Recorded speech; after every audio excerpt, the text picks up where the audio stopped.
शिव और पार्वती का मिलन सिर्फ शादी नहीं है, ये तो ब्रह्मांड में विपरीत दिखने वाली शक्तियों का संगम है। शिव जो तपस्वी हैं, संहारक हैं, वो परिवर्तन के सिद्धांत को दर्शाते हैं। पहाड़ों की बेटी पार्वती शक्ति का प्रतिनिधित्व करती हैं, वो दिव्य स्त्री ऊर्जा जो सृजन का स्रोत है। उनकी शादी एक ब्रह्मांडीय नृत्य है। ब्रह्मांड को नियंत्रित करने वाली इन मौलिक शक्तियों के बीच संतुलन का उत्सव है। यह एक ऐसी कहानी है जो सहस्राब्दियों से सुनाई और सुनाई जा रही है, जो अनगिनत आत्माओं को प्रेम, भक्ति और ईश्वर के साथ आत्मा के अंतिम मिलन के संदेश से प्रेरित करती है।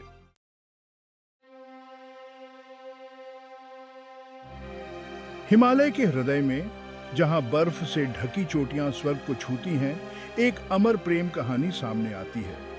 यह समय जितनी पुरानी कहानी है, फिर भी हमेशा ताजा और प्रासंगिक है।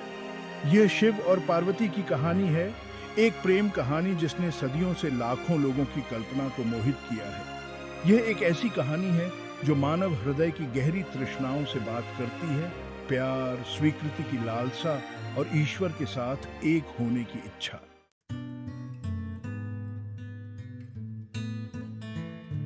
पार्वती, पहाड़ों के राजा हिमवान की बेटी, कोई साधारण राजकुमारी नहीं थी। उनकी सुंदरता पौराणिक थी, लेकिन यह उनकी आंतरिक चमक, उनकी करुणा और उनका अटूट दृढ़ संकल्प था जिसने उन्हें वास्तव में अलग दिखाया। छोटी उम्र से ही उन्होंने दिव्य तपस्वी शिव के प्रति एक अकठनीय आकर्षण महसूस किया। उनकी कहानियां, उनके किस्से, उनका सार उनके साथ गूंजता था। वह ऋषियों को शिव के ब्रह्मांडीय नृत्य, राक्षसों के साथ उनके भयंकर युद्धों और कैलाश पर्वत की बर्फीली ऊंचाइयों में उनके गहन ध्यान के किस्से सुनाते हुए घंटों बिताती थी। लेकिन यह उनकी करुणा, सृजन और विनाश दोनों को समाहित करने की उनकी क्षमता थी, जिसने वास्तव में उनके हृदय को मोह लिया। पार्वती अपने दिल से जानती थी कि शिव ही उनकी नियति है।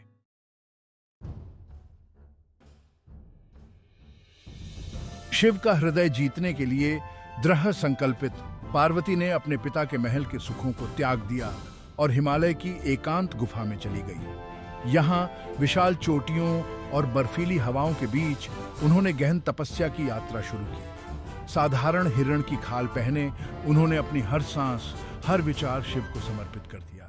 दिन हफ्तों में बदल गए, हफ्ते महीनों में और महीने सालों में। फिर भी पार्वती का संकल्प कभी कम नहीं हुआ। उन्होंने कठोर से कठोर तत्वों का सामना किया, फलों और पत्तियों के आहार पर जीवित रहीं। उनका हृदय शिव के प्रेम से प्रज्वलित था। उनकी तपस्या कोई साधारण अनुष्ठान नहीं था, यह उनके प्यार की गहराई का प्रमाण था, भक्ति का एक उग्र नृत्य जिसने ब्रह्मांड की नींव को हिला दिया।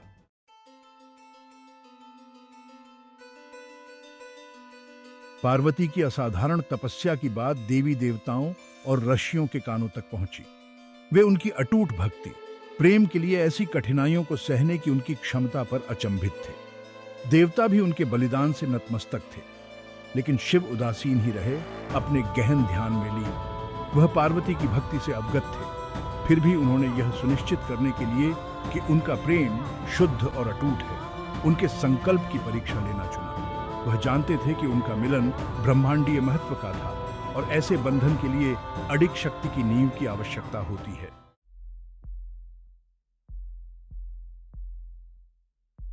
संहारक, ब्रह्मांडीय नर्तक शिव गहन ध्यान में बैठे थे, समय बीतने से बेखबर। उनका मन विशुद्ध चेतना का विशाल विस्तार, पार्वती की भक्ति की लहरों को महसूस करता था। उन्होंने उनके प्रेम की गहनता, उनके हृदय की पवित्रता को ब्रह्मांड में गूंजते हुए महसूस किया। हालांकि वह अलग थलग दिखाई दे रहे थे, ब्रह्मांडीय चिंतन में खोए हुए थे, उनका एक हिस्सा पार्वती के अटूट समर्पण से द्रवित हो गया था। उन्होंने सभ्यताओं का उत्थान और पतन, सृजन और विनाश के अंतहीन चक्र को देखा था। फिर भी पार्वती के प्रेम ने उनके भीतर एक आदिम शक्ति, एक ऐसे संबंध की पहचान को जगाया जो स्वयं समय से परे था।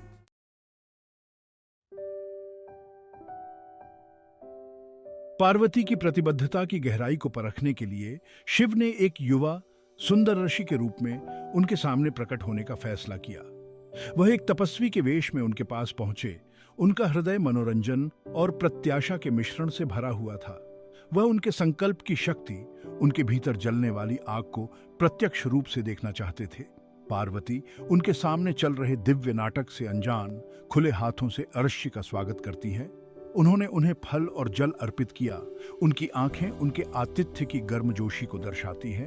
प्रसन्न शिव उनके अनुग्रह और विनम्रता से मोहित होकर उन्हें आध्यात्मिक प्रवचन में शामिल करते हैं, उनके ज्ञान और बुद्धि की परीक्षा लेते हैं।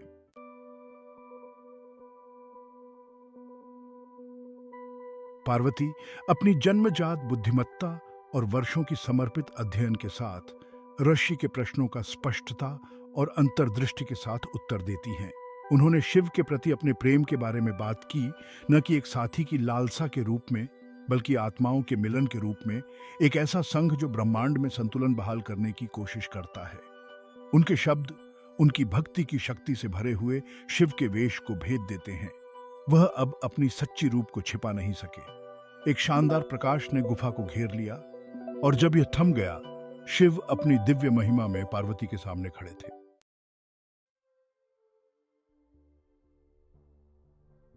जैसे ही शिव का दिव्य रूप गुफा को प्रकाशित करता है, हिमालय पर एक गहन मौन छा जाता है। हवा में ऊर्जा की गूंज होती है। एक ठोस रूप में वह ब्रह्मांडीय परिवर्तन जो अभी अभी हुआ है। पार्वती उनका हृदय प्रेम और भक्ति से भरा हुआ अपने प्रिय के सामने झुकती है। उनकी तपस्या का फल मिला है, उनके प्रेम को मान्यता मिली है। फिर भी जैसे ही दिव्य युगल अपने नए मिलन की चमक में डूबे रहते हैं, कुछ प्रोटोकॉल की बातें भी होती हैं। इस प्रकार के एक दिव्य संघ के लिए दोनों परिवारों का आशीर्वाद आवश्यक होता है और इसलिए शिव नारद मुनि को बुलाते हैं, जो अपनी यात्राओं, बुद्धि और सबसे नाजुक समाचार को भी अनुग्रह और कूटनीति के साथ देने की क्षमता के लिए जाने जाते हैं।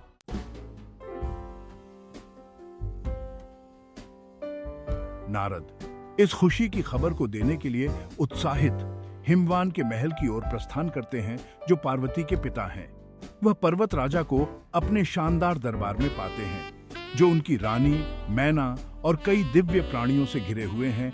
एक चमक और अपने आंखों में एक शरारती चमक के साथ नारद अपने यात्रा का उद्देश्य घोषित करते हैं। राजा हिमवान वह घोषणा करते हैं। उनकी आवाज दिव्य ऊर्जा से गूंजती है। मैं आपको महान खुशी की खबर लाता हूँ। आपकी पुत्री दिव्य पार्वती ने स्वयं भगवान शिव का हृदय जीत लिया है। उन्होंने उसे अपनी वधू बनाने के लिए सहमति दी है।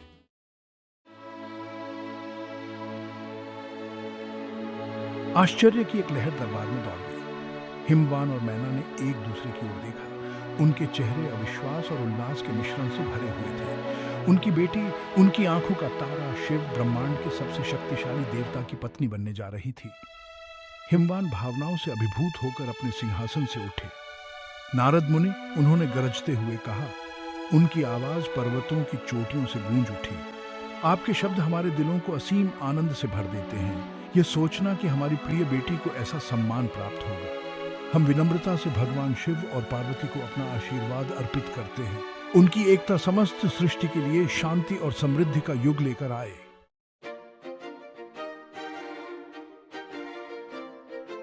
शिव और पार्वती के विवाह की खबर तेजी से आकाशीय लोकों में फैल गई। सबसे ऊंचे स्वर्ग से लेकर पाताल लोक की गहराइयों तक हर प्राणी ने हर्षोल्लास मनाया।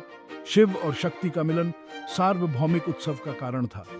विवाह की सबसे भव्य तैयारी शुरू हो गई, जो ब्रह्मांड ने कभी देखी हो। आकाशीय कारीगरों ने एक शानदार मंडप बनाने में जुट गए, जो रत्नों और अलौकिक सुंदरता के फूलों से सुसज्जित था।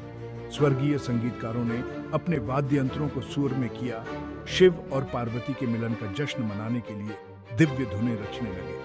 पूरा ब्रह्मांड अपनी सांसें रोककर उस गौरवशाली दिन का इंतजार कर रहा था, जब शिव और पार्वती एक हो जाएंगे।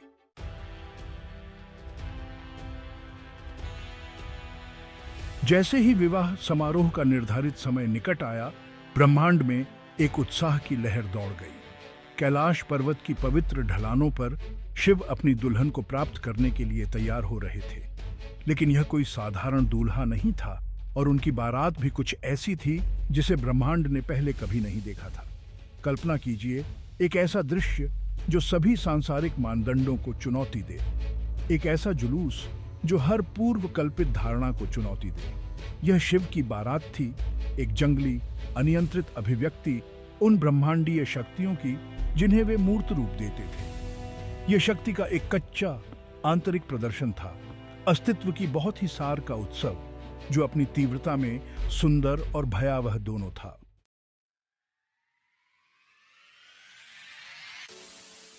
इस असाधारण बारात के सबसे आगे स्वयं शिव सवार थे, किसी आलीशान घोड़े पर नहीं, बल्कि अपने वफादार वाहन नंदी बैल पर। उनके लंबे उलझे हुए बाल हवा में लहरा रहे थे, जो नागों और आकाशीय फूलों से सजे थे। उनकी आंखें, जो आमतौर पर गहन ध्यान में बंद रहती थीं, अब एक शरारती चमक के साथ चमक रही थीं, जो हर्ष के इस अवसर को दर्शाती है। उनके चारों ओर उनके गण नाच रहे थे, आकाशीय प्राणियों का एक मिश्रित समूह, जो वर्गीकरण की अवहेलना करता था। कई भुजाओं वाले भयानक योद्धा थे।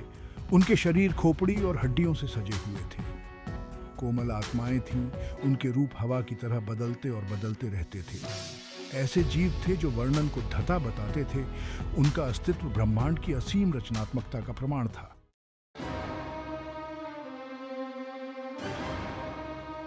जैसे ही बारात कैलाश पर्वत से नीचे उतरी, आकाशीय आतिशबाजी से उसका रास्ता जगमगा उठा। पृथ्वी कांप उठी। घाटियों में 1000 ढोलों की आवाज गूंज उठी, एक ऐसी आदिम लय जो ब्रह्मांड की धड़कन को प्रतिध्वनित करती थी। दिव्य शक्ति की एक मूर्त अभिव्यक्ति जो निकट आ रही थी के साथ हवा में ऊर्जा की गूंज हो रही थी। निकट आ रही बारात की खबर हिमवान के महल तक पहुंची, जिससे वहां इकट्ठा हुए मेहमानों में बेचैनी की लहर दौड़ गई। बहादुर योद्धाओं को भी अपनी रीढ़ की हड्डी में डर का एक झटका लगा। यह शिव थे, संहारक, अपनी समस्त अदम्य महिमा में। फिर भी डर के साथ विस्मय का भाव था। एक गहरी समझ थी कि वे वास्तव में कुछ असाधारण देख रहे थे, अद्वितीय महत्व की एक ब्रह्मांडीय घटना।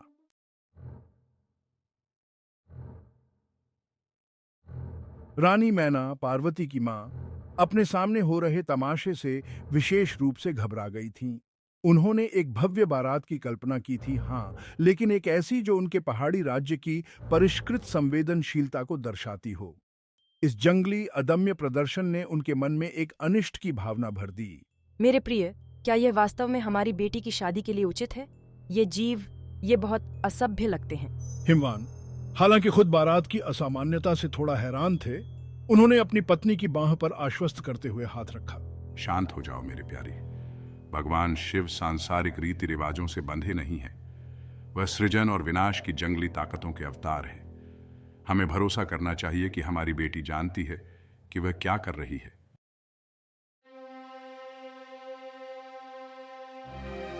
जैसे ही शिव का जुलूस महल के करीब आ गया, हजारों ढोलों की गड़गड़ाहट से धरती कांपने लगी। हवा कच्ची ऊर्जा से भर गई, जो उस अदम्य शक्ति की एक स्पष्ट अभिव्यक्ति थी जिसका शिव अवतार थे। रानी मैना ने, उनका हृदय उनकी छाती में तेजी से धड़क रहा था, अपने पति की ओर देखा। उनका चेहरा आशंका से भरा हुआ था। हिमवान, उसने तत्काल फुसफुसाते हुए कहा। उसकी आवाज शोरगुल के ऊपर मुश्किल से सुनाई दे रही थी। आपको कुछ करना चाहिए।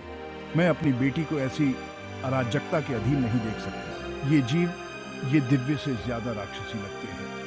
हिमवान शिव के प्रति अपने सम्मान और अपनी पत्नी को खुश करने की इच्छा के बीच फटे हुए बुद्धिमान ऋषि नारद मुनि की सलाह लेने का फैसला करते हैं।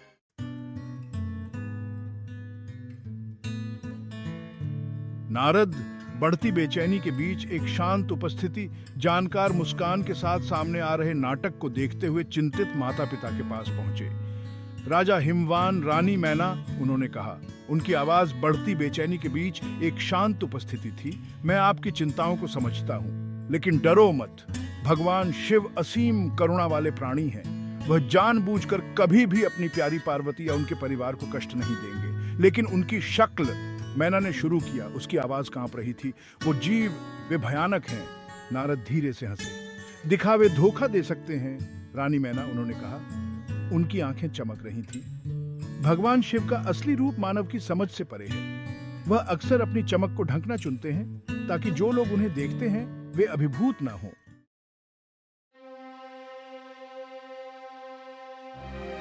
मानो संकेत पर इकट्ठा हुए मेहमानों पर सन्नाटा छा गया।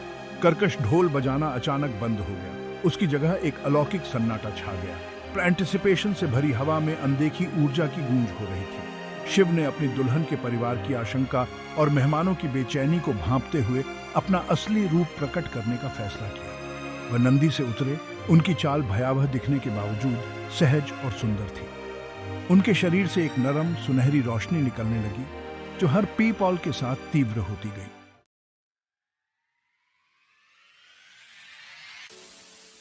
प्रकाश तेज होता गया। शिव को एक अंधाधुंध चमक में घेर लिया। इकट्ठे हुए मेहमान हाँफने लगे, अपनी आंखों को तेज चमक से बचाते हुए।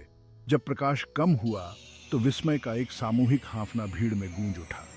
भयावह तपस्वी चला गया था। उसकी जगह अलौकिक सुंदरता के दर्शन ने ले ली थी। शिव उनके सामने खड़े थे। उनकी त्वचा पॉलिश किए हुए सोने के रंग की थी। उनकी आंखें प्यार और करुणा से चमक रही थीं। उनके बाल अभी भी नागों और आकाशीय फूलों से सजे हुए थे, अब उनके कंधों के चारों ओर कोमल लहरों में बह रहे थे। वह दिव्य पुरुषत्व के अवतार थे, शक्ति और अनुग्रह का एक आदर्श संतुलन।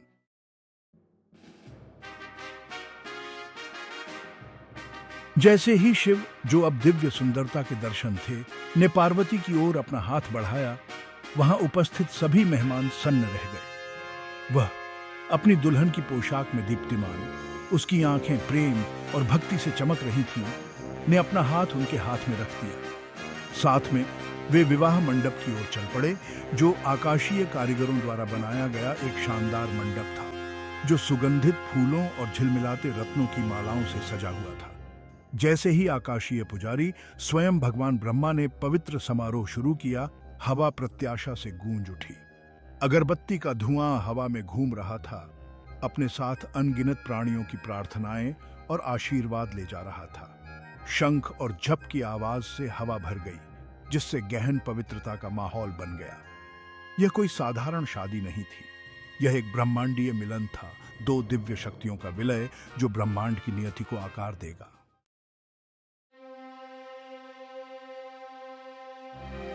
शिव और पार्वती, उनके हाथ आपस में जुड़े हुए थे, पवित्र अग्नि की परिक्रमा करते थे। उनका हर कदम एक दूसरे के प्रति उनकी प्रतिबद्धता और सृजन और विनाश के ब्रह्मांडीय नृत्य का प्रमाण था। उनकी आंखों में झलकती लपटें किसी भी तरह के भ्रम या भय को जलाती हुई प्रतीत हो रही थी। केवल उनके प्रेम के शुद्ध सार को छोड़कर, जैसे ही उन्होंने सुगंधित फूलों की मालाओं का आदान प्रदान किया, जो एक दूसरे की स्वीकृति का प्रतीक था। इकट्ठा हुए मेहमानों में एक सामूहिक आह भर गई, यहाँ तक कि उपस्थित आकाशीय प्राणी भी अनगिनत युगों के साक्षी इस मिलन की विशुद्ध शक्ति और सुंदरता पर विस्मय और आश्चर्य का अनुभव करते थे।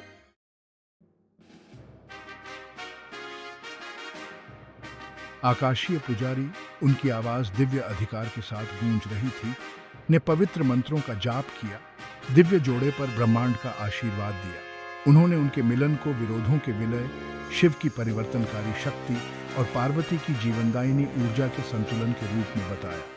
उनके द्वारा उच्चारित प्रत्येक शब्दांश के साथ हवा ऊर्जा से भर गई, जो उस ब्रह्मांडीय बदलाव की एक मूर्त अभिव्यक्ति थी जो हो रहा था।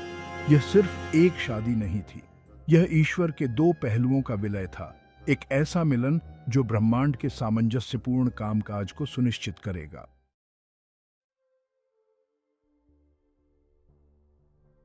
जैसे ही शिव और पार्वती ने श्रद्धा से सिर झुकाया, ब्रह्मांड के आशीर्वाद को स्वीकार करते हुए फूलों की पंखुड़ियों की वर्षा स्वर्ग से हुई। आकाशीय संगीतकारों ने दिव्य धुनें बजाईं। उनका संगीत उस आनंद और उत्सव को प्रतिध्वनित करता था जिसने सृजन के हर कोने को व्याप्त कर लिया था। उच्चतम स्वर्ग से लेकर अधोलोक की गहराइयों तक हर प्राणी आनंदित हुआ, क्योंकि शिव और पार्वती के मिलन में उन्होंने अपनी गहरी लालसा के प्रतिबिंब को पहचाना। पूर्णता की लालसा, संतुलन के लिए, मर्दाना और स्त्री सिद्धांतों के दिव्य मिलन के लिए जो हम में से हर एक के भीतर रहते हैं।